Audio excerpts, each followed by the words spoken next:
Okay, it is time for our feature, who has many wonderful poems she has to share. Some of you who've been regulars know that she was supposed to be here like 8 months ago, but like 9 inches of snow fell in Portland when she was supposed to leave, so it did not happen. And I was lucky enough to make her acquaintance and hear her read for the first time when Mike McGee was throwing a kitchen session up in Bellingham. And I saw her the following week at Rain City. I'm like, we need her here. And I've been telling people that for like a year and a half. We finally have her!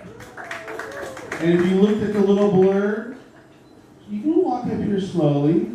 She's a lawyer by day, but a superhero. Poetic superhero by night. And this is her superhero costume. I thought her heels would be longer or taller, but still devastating feet. So, welcome, Rachel Rosenberg. Woo!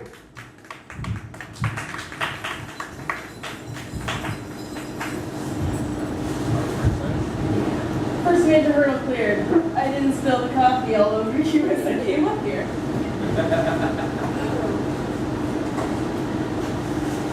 Yeah, I really wanted to be here in February, and I tried so hard to get here that my car now has a new hole in the front of it.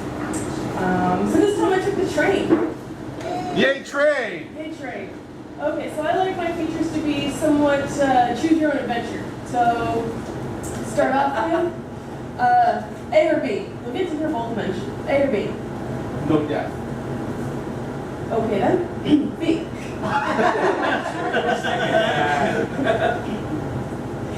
I want to tie you elbows to ankles, count the arches in your angles. Your concavity vexes me, but your convexity makes me cave, makes me whistle, pant, and rave. I see myself mirrored in your face-wide smiles. Get comfortable, baby. We'll be staying a while. See, we connected immediately. My eyes adored you greedily, and I saw you staring back. Friendly giggles urged conquistadorial contact. What's that? You think you're too pure for my literary depravity? I'm like gravity. Like a black hole, everything I want will eventually come to me. You'll slide inside like I own you bodily. Even your light and shine. Can't keep those to yourself. Damn! They're already mine. Baby, I'm gonna play you like a card. Trust me, you'll be breathing hard. Don't try and beat me. I've got both. The winning hands, like fascists, they'll seize you if they see you making plans. Don't bet against me. If you discard me, you're a chump. You'll never draw a better card. I am the trump. And I've got your axis on a heavy tilt, but you can take it. You are so well built. Your every piece was crafted by a master. Losing you wouldn't be an art. It would be a disaster. But you're a breath of fresh air for these smoked out, honed out lungs. An electric breeze sizzling sideways to sunny brunch Sundays with nonchalant ease. You bounced me off balance with each hot breath, sliding and gliding from my ears to my neck. You threw me off time like a wobble in my orbit. And I adored it. You didn't just eat into my heart, you floored it. So baby, I'm gonna make you like a decision. I'm strong, I stand for no flack or derision, but step into my arms and all might be forgiven. You'll love me like I'm home sweet home, pick any medium, I don't deal in tedium, seductive via fiction, fact, or poem. You think you wrote the book on love? I wrote a 3-volume tome. Don't want to tie you elbows to ankles, count the arches in your angles, all the aqueducts that make you flow, but I've got the water that will make your plants grow, so what's it gonna be? Oh, you don't have to say anything. I already know. Yeah!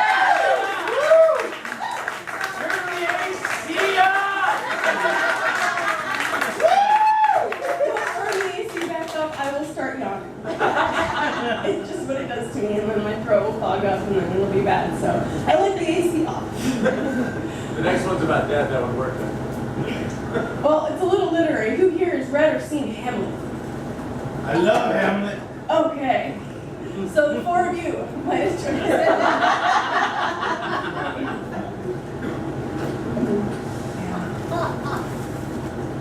This is the universe where I fell for you, and it broke me. You told me I loved you, and you were a prince, so I believed you, but I'm only the first casualty of your faltering resolve. Yes, Hamlet, fucking copycat. had to overshadow my love with your grasping ecstasy, that you crushed the open palm of my suicide in the poisoned fist of your murders. You made me wait in the space between breathing in and calling out, that place where there is no air now. I am such a pretty drowned girl. And you want to cry Ophelia and press your ear to my heart. Pry the wet roots from between my fingers. You want to tell me that you were only joking, and you want that apology to bring me back, reinstate me as your beloved? You don't love me. This is shock and guilt. Only a reaction. But so was my death. I spent the last 4 months of my life doing nothing but react to you. I was drowned inside you long before I took my first breath of water. See, you call your love the sun and I will rise. I will set with you until tragedy is just a word recited and repeated till it's no more than a genre. But you deny your love. You kill her father and claim her virtue as the prize, and she will still love you. And because her heart was too dear to part with, she will tear out her mind, leaving only a voice echoing unheeded to the tides, her cliffs. There was no one moment when I realized that I loved you. It just became my life, and I didn't intend for it to be my end. I just needed to see something too powerful for you to ruin. So I wandered down to the river, all adorned in reeds of denial and shame, and stepped off the shore. Waded into the current, and the water rushing at me held me. It never told me to get to a nunnery. The rapids were a steadier anchor than your arms. The mangling rocks beneath him scarred me less than her bed. But I have found an alternate universe. One where I never loved you, but you loved me. Madly. Where it was more than just a song in the back of your mind, validating your stupid delusions, justifying your pure vengeance. That universe is so close I can touch it. So close I'm almost living in it. It is at the bottom of the river. It is underneath the mud. I do not love you there.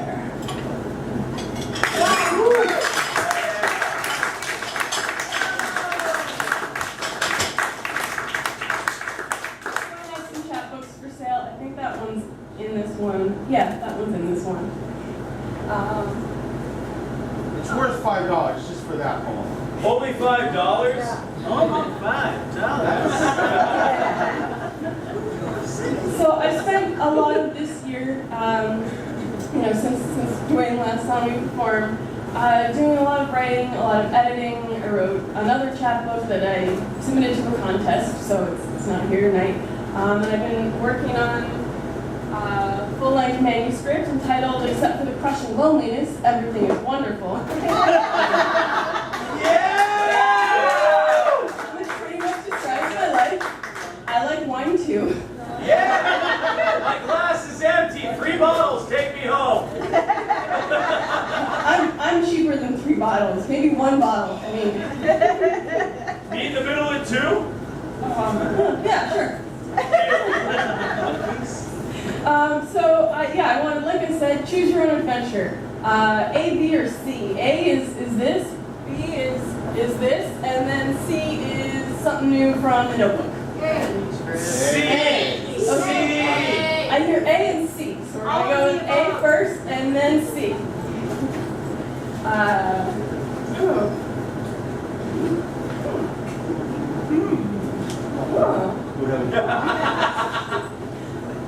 Sounds like it's very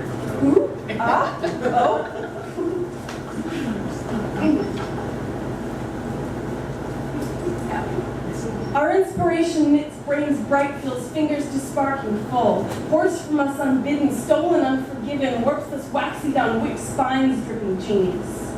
Our eternal work is to give away everything we love, to carry the seeds of creation earthward. But we live in silence, even when invoked.